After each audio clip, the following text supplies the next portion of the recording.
Welcome back to another Mad Mowers video. Today we're going to be reviewing the Kress 46cm 60V mower, so a KG757.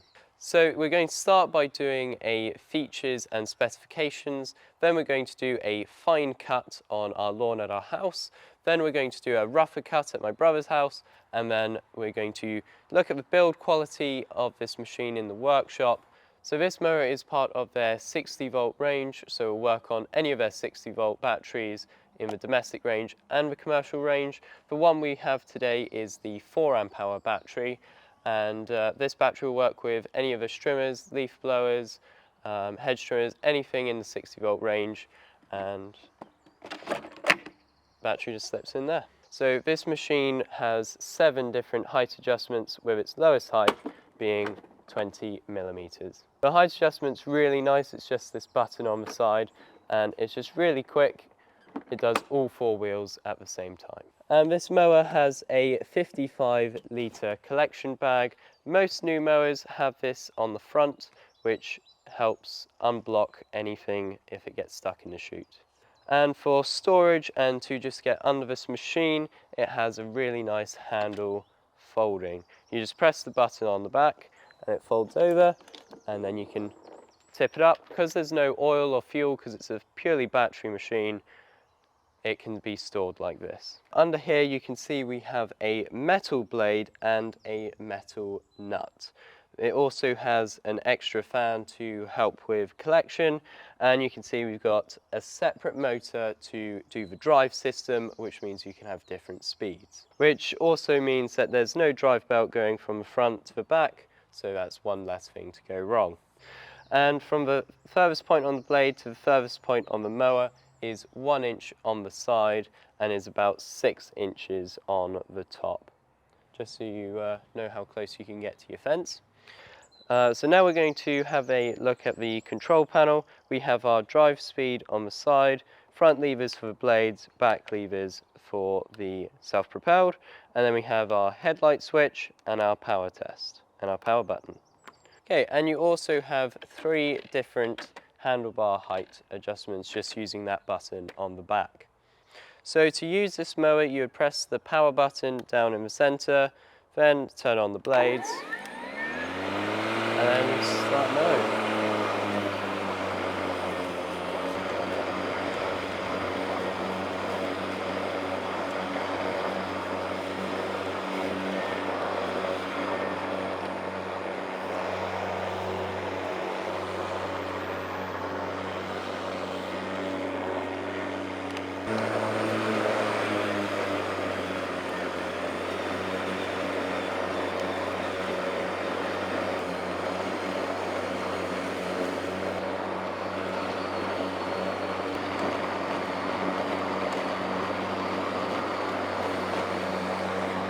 So we have mown this half of the lawn with the grass collector.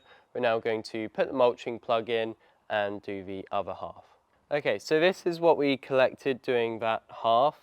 It's not a massive amount. We're only doing the sort of fine cut test at the moment. Later in the video, we're going to be filling these bags up, so be sure to stay tuned for that.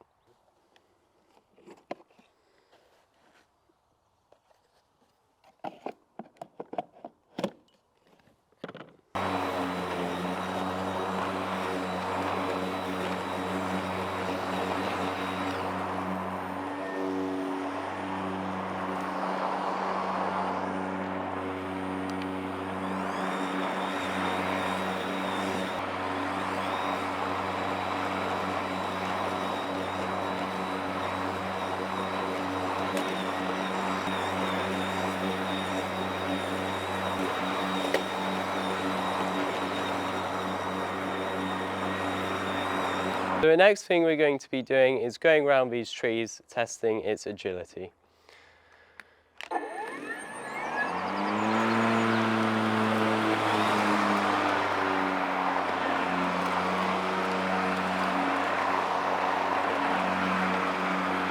So it is really light, so it is so easy to get in here and back out. Something you do have to keep in mind if you do use the self-propel is if you go straight up to the fence and like let it pull into the fence, it won't let you come straight back. You need to make sure that you stop the self-propel just like an inch before the fence, and then it can go forwards a bit and release the self-propel backwards.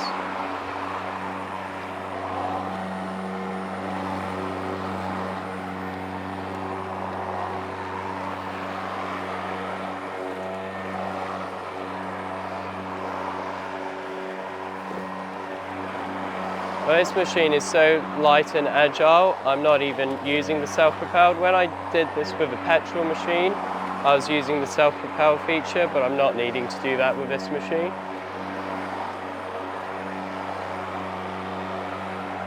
So now we're going to do the real power test. I mean, this grass is over the top of its battery compartment, and we're going to power it up and see how it does. I'm going to have it in its lowest speed, and we are collecting.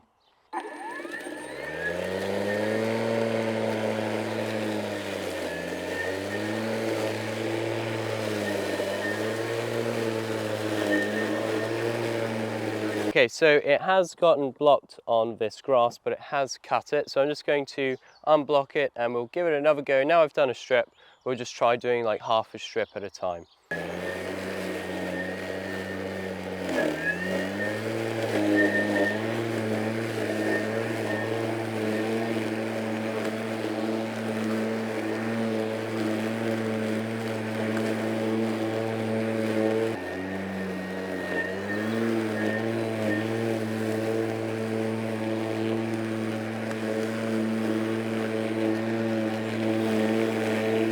So we have cut this area. Now we may have used a little trick that we wouldn't recommend you do yourself. It was bagging okay, it just got clogged occasionally. I wouldn't even contemplate mulching this long a grass with that machine, but it did bag and rear discharge fine. So normally this is how you'd store your petrol machine, or at least the most you could do with a petrol machine is fold the handles down. But because this is a battery machine and there's no fuel or oil, we can tilt it all the way back and push it against the wall. And it takes up barely any space. But yeah, this is a really nice machine in my testing, but we're now going to hand it over to Mark to do a rougher test. So we've taken it to a slightly larger garden now, so we can sort of see the run time and the cut quality. This is slightly thicker grass, it won't be any problem for it, but we can really sort of show how well it cuts. Can't quite get over just how quiet these electric mowers are. And they're every bit as powerful as a petrol. They're just battery power, man.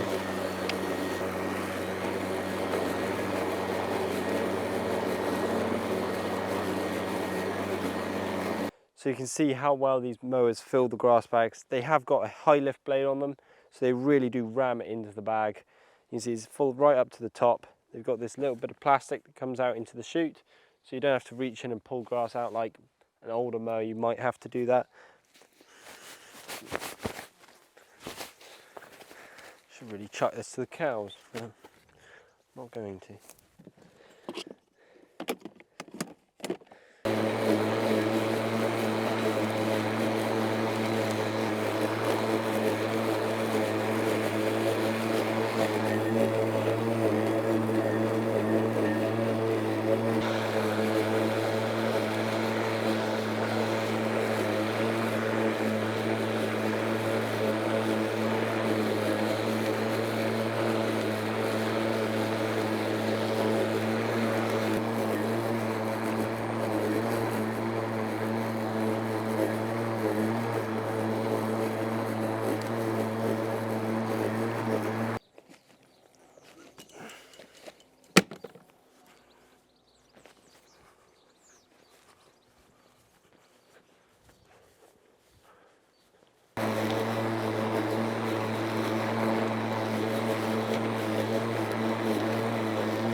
Grass bag full again.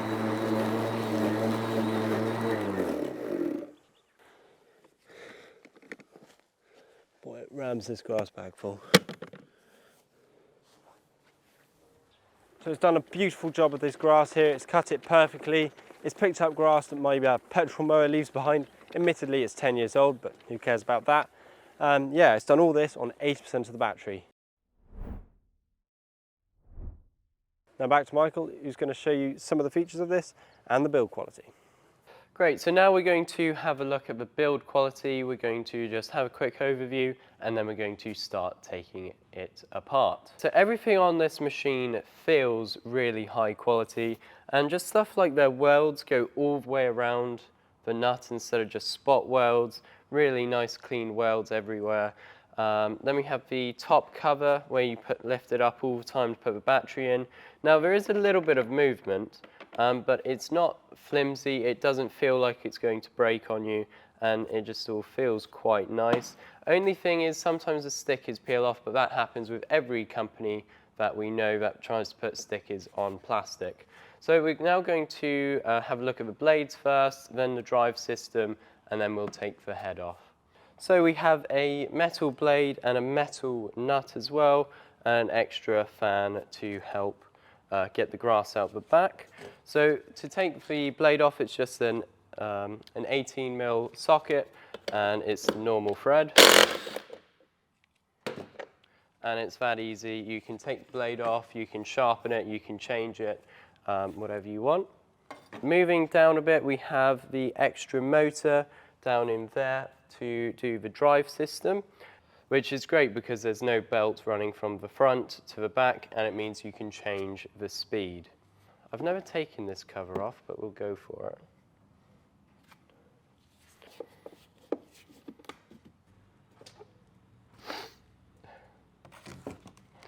There truly is nothing under here. So we got the spring that does the height adjustment, and you see better access of the motor and the gears there. But this also gives us a chance to mention how the rear wheels are actually fitted.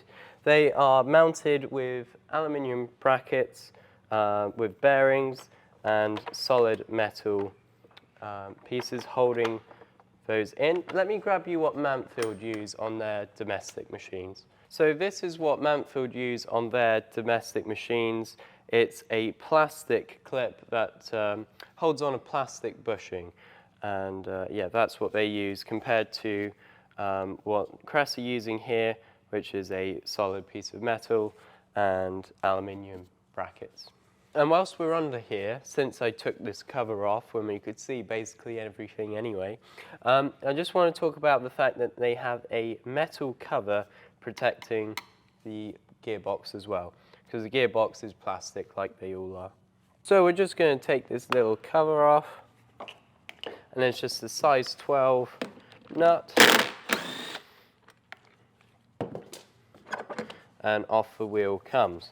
So firstly, under here we have a metal cog here and a metal cog on the other side as well, and we have proper ring seal bearings, which compared to most domestic machines, I mean some do have proper bearings, but most domestic ones will come with a bearing like this. Sometimes they have a plastic insert like this one does, and they're not rubber sealed, dirt can get in there, and they have a lot of movement on them, whereas these are solid and have no movement.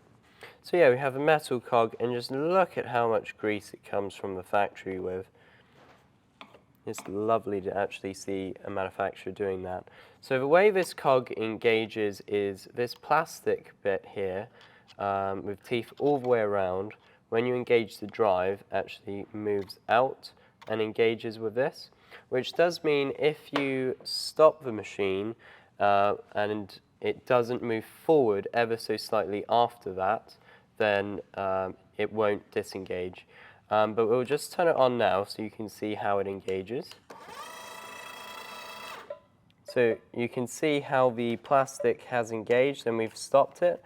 So if you didn't roll forward ever so slightly, like that, it won't disengage and you won't be able to roll backwards. So if you just engage that again. Okay, let's start that.